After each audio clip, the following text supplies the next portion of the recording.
30 मार्च से पहले उत्तर प्रदेश में कुछ बड़ा होने वाला है। वो बड़ा क्या है?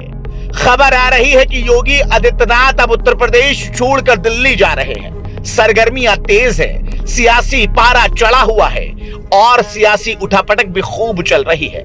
ऐसे में योगी आदित्यनाथ का बयान भी बहुत मायने रखता है। एक ऐसा बयान जो तमाम सियासी सरगर्मियों को पूर्ण विराम लगा दे। योगी आदित्यनाथ ने एक बयान देते हुए ये कहने की कोशिश की है कि उनके हाथ में अब कुछ भी नहीं है या फिर सब कुछ उनके हाथ में है। इसको समझने की जरूरत है।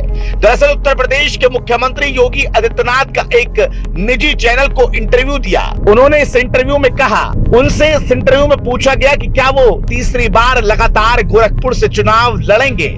इस पर जो योगी आदित्यनाथ का जवाब आया वो तमाम सियासी पारे को चढ़ाने वाला था। उनके जवाब के बाद अब सियासी पंडितों के बीच बड़ी चर्चा शुरू हो गई है। सीएम योगी के इस इंटरव्यू के दौरान पूछा गया कि क्या वो तीसरी बार चुनाव लड़ेंगे। इस सवाल का जवाब देते हुए योगी ने कहा, मैं कोशिश नहीं करूंगा, हमारी पार्टी कोशिश करेगी। भाजपा का कोई भी सदस्य मुख्यमंत्री बन सकता है।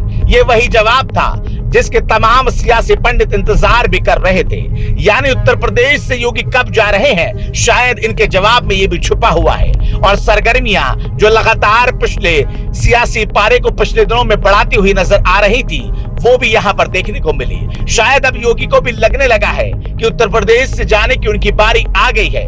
या फिर ये भी हो सकता है कि योगी आदित्यनाथ ये कहने की कोशिश कर रहे हो कि मैं तो उत्तर प्रदेश में रहना चाहता हूँ, लेकिन पार्टी मुझे यहाँ से भेजने की कोशिशें कर रही है। जब उनसे प्रशासन की बीते 8 सालों में सबसे बड़ी उपलब्धि के बारे में पूछा गया तो उन्होंने कहा कि किसी भी क्षेत्र में आप देख लीजिए, कृषि हो, युवाओं से जुड़ा हो या फिर इन्वेस्टमेंट हो, लॉ एंड ऑर्डर हो, टूरिज्म हो या फिर विरासत और विकास के बीच बेहतर काम हुआ है।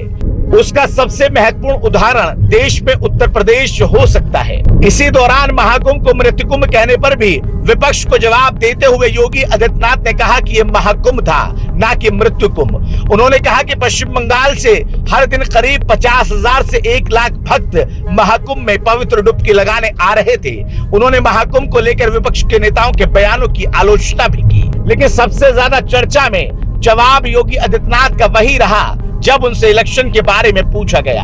अब इसमें कई तरह के मायने निकाले जा सकते हैं, लेकिन फिलहाल जब से योगी आदित्यनाथ ने यह बयान दिया है, सियासी सरगर्मियां और ज्यादा बढ़ती हुई नजर आ रही हैं और विपक्ष के साथ साथ सत्ता पक्ष भी अब कई तरह के सवालों में अपने आप को घेरा हुआ महसूस कर रहा है। देखना यह होगा कि क्या 30 मार्च को वाकई को उठापटक होने वाली है या फिर योगी आदित्यनाथ का वो रसूख यहाँ पर कायम रहेगा।